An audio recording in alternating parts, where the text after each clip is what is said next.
హరీష్ రావు గారు తెలంగాణ ప్రజలను తప్పుతో పట్టియాలే, ఇరిగేషన్ నాకంటే ఎక్కువ ఎవరికి తెలియదు, ఎవరికి టీఎంసీ లేదో తెలియదు, క్యూసెక్ లేదో తెలియదు, కృష్ణా జలాలు మనకెంత వాటా రావాల్సింది ఉండే, మనకి ఎంత వచ్చింది ఎవరికి తెలియదు కదా, ఏదంటే అది మాట్లాడదాం ఇష్టానుసారంగా ప్రజల్ని తప్పుదో పట్టించుడే. ఏమైనా ద్రోహి, ఇప్పుడు జలద్రోహి రేవంత్ రెడ్డి గారు చంద్రబాబు నాయుడు గారు చెప్పింది చేస్తుండు అని చెప్పి ఏదో వేగ్గా ప్రచారం చేసేస్తే అయిపోతుంది. దాంతో ఇంకా మనము మళ్ళా తెలంగాణ సెంటిమెంట్ను రేకెత్తించవచ్చు, మళ్ళీ మనం అధికారంలోకి రావచ్చు అనే భ్రమలా నువ్వు బతుకుతున్నావు హరీష్ రావు గారు.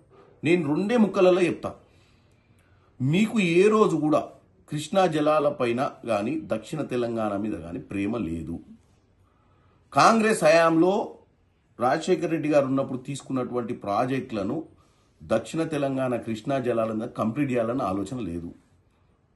తెలంగాణ వచ్చిన తర్వాత 812 టీఎంసీలు ఉన్నటువంటి కృష్ణా జలాల మీద కేవలం 299 టీఎంసీలే తెలంగాణ కేటాయిస్తే మరి ఎందుకు మీరు పోరాటం చేయలేదు? ఇంటర్నేషనల్ లాస్ ప్రకారము కృష్ణా పరివాహక ప్రాంతం మనలో 69% పారుకుంటూ 31%, 34% ఆంధ్రాలో ఉంటే ఆ పర్సంటేజ్ ప్రకారం 812 టీఎంసీలల్లో మన వాటా రావాలి కదా. మరి ఆ 10 ఏళ్లలో గాడిద పనులు దొమిర్రా మీరు?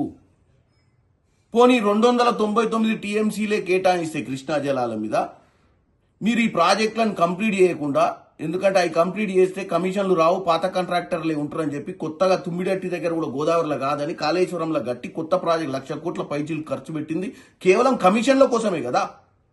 ఇప్పుడు వచ్చి మాకు కృష్ణా జలాల మీద ఇప్పుడున్న ప్రభుత్వానికి చిత్తశుద్ధి లేదు, గోదావరి మీద కనుక్కున్న బనకచెర్ల గురించి మాట్లాడుతూ ఒకరోజు పాలమూరు రంగారెడ్డి గురించి మాట్లాడి ప్రజల్ని కన్ఫ్యూజ్ చేస్తున్నావు హరీష్ రావు గారు. నేను చెప్తున్నా వినండి, మీరు 299 టీఎంసీలకు ఎందుకు ఒప్పుకుర్రు, ఎందుకు దాని మీద పోరాటం చేయలేదు? మీ 10 ఏళ్ల హయాంలో మనకే 500 చిల్లర రావాల్సింది, వాళ్ళు ఇప్పుడు 513 వాళ్ళు తీసుకొని 299 మనకిచ్చిర్రు.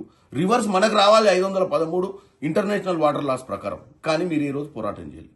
ఇప్పుడు వచ్చి పాలమూరు రంగారెడ్డి గురించి మాట్లాడతారు, లేదా బనకచెర్ల గురించి మాట్లాడతారు. బనకచెర్ల గురించి ఆల్రెడీ ఉత్తమ్ కుమార్ రెడ్డి గారు పదే చెప్తున్నారు. డిసెంబర్ 25వ తారీఖు నాడే ఒక ఫైల్ చేసిర్రు, రిట్ పిటిషన్.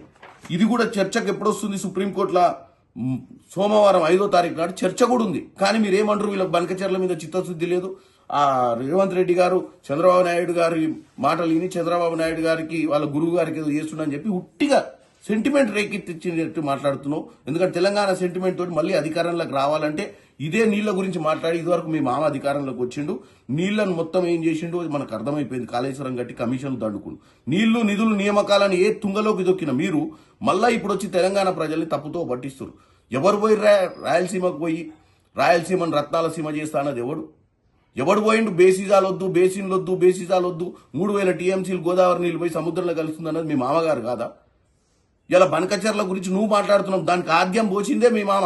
ఆ రోజు మిగులు జలాలు బాగున్నాయి, దాంట్లో వరద జలాలు ఎక్కువ ఉన్నాయి, 3000 టీఎంసీలు పోయి సముద్రంలో కలుస్తున్నాయి గోదావరి మీద, మీరు ఏమైనా చేసుకోండి అని చెప్పొచ్చిండు చేపల పులుసు తిని. కాబట్టి ఈరోజు చెప్పేది ఏంటంటే మాకు చిత్తశుద్ధి ఉంది. మేము టోటల్గా ప్రాజెక్టులు కృష్ణా జలాల మీద 299 టీఎంసీలు ఇప్పుడు ఉంది. మాకు 299 టీఎంసీ కాదు, మాకు ఇంటర్నేషనల్ వాటర్ లాస్ ప్రకారం మా పరివాహక ప్రాంతం ఎంతైతే ప్రవహిస్తుందో కృష్ణా జలాలు, మా బేసిన్ ఎంత ఉందో అంతనే మా పర్సంటేజ్ కావాలని మా రేవంత్ రెడ్డి గారు పోరాటం చేస్తారు. ఇంకేమనంటే బనకచెర్ల గురించి మాట్లాడుతావు. జలశక్తి మంత్రి దగ్గర 2 ముఖ్యమంత్రులు కూర్చున్న రోజు నువ్వు ఉన్నావు ఆ రూమ్లో, మేము ఎంపీలుగా మేమున్నాం ఆ రోజు డిస్కషన్లో ఏం జరిగింది? ఆ రోజు డిస్కషన్లో 2-3 విషయాలే జరిగినాయి. ఏంది? ఆ రోజు డిస్కషన్లో కృష్ణా జలాల మీద టెలిమెట్రీ విధానం పెట్టి ఎవరు ఎన్ని జలాలు ఎవరు ఎంత పర్సంటేజ్ ఆఫ్ వాటర్ వాడుకుంటారో తెలుసుకోవాలని కొత్తగా, ఎందుకంటే ఈ వివాదానికి ఒక ఆలోచన, అంటే ఎన్ని టీఎంసీలు ఎవరు వాడుకుంటారు అనేది ఎగ్జాక్ట్ కోసం టెలిమెట్రీ విధానం పెట్టాలని ఒక డిస్కషన్ అయింది. ఇరు రాష్ట్రాల జలశక్తి అధికారులకు ఒక కమిటీ వేసి అక్కడ ఉన్నటువంటి మరమ్మతులు కానీ అసలు ఉన్న వాస్తవాలు తెలుసుకోవాలని కృష్ణా జలాల మీద. ఇంకోటి శ్రీశైలం ప్రాజెక్టు మరమ్మతులు చేయాలనేది ఒక డిస్కషన్ నడిచింది. గోదావరి రివర్ మేనేజ్మెంట్ బోర్డు వచ్చి తెలంగాణలో, కృష్ణా రివర్ మేనేజ్మెంట్ బోర్డు వచ్చి ఆంధ్రప్రదేశ్లో ఉండే విధంగా కొన్ని నిర్ణయాలు తీసుకున్నారు ఆ రోజు. అంతే తప్ప ఆ రోజు బనకచెర్ల గురించి డిస్కషన్ జరగలేదు.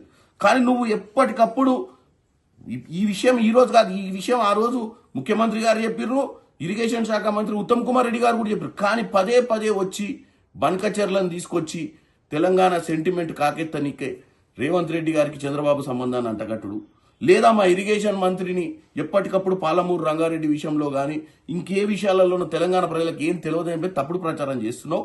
డెఫినెట్ గా మా అందరికి చిత్తశుద్ధి ఉంది. నేను కూడా పార్లమెంట్ లో ఒక 4 సార్లు మాట్లాడినా, మీరు కావాలంటే రికార్డు తీసుకోండి. మాకు విభజన హామీల ప్రకారం పాలమూరు రంగారెడ్డి ప్రాజెక్ట్ కి నేషనల్ స్టేటస్ ఇవ్వాలి, నిధులు ఇవ్వాలని కూడా మేము అడగడం జరిగింది. డెఫినెట్ గా దానికోసం పోరాటం చేస్తున్నాం.